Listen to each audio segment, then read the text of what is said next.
তুষার আলোতে যারা সেজদাতে দু চোখের শ্রুতে নদী যেন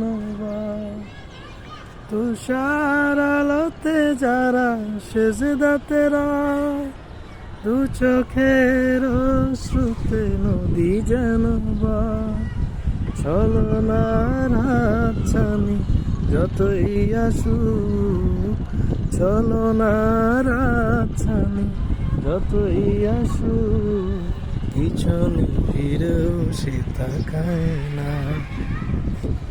যাদের হৃদয়ে আছে আল্লাহর ভয়, তারা কবু পথ ভুলে যায় না। আল্লাহর প্রেম ছাড়াই দুনিয়া কারো কাছে কোনো কিছু চাই না।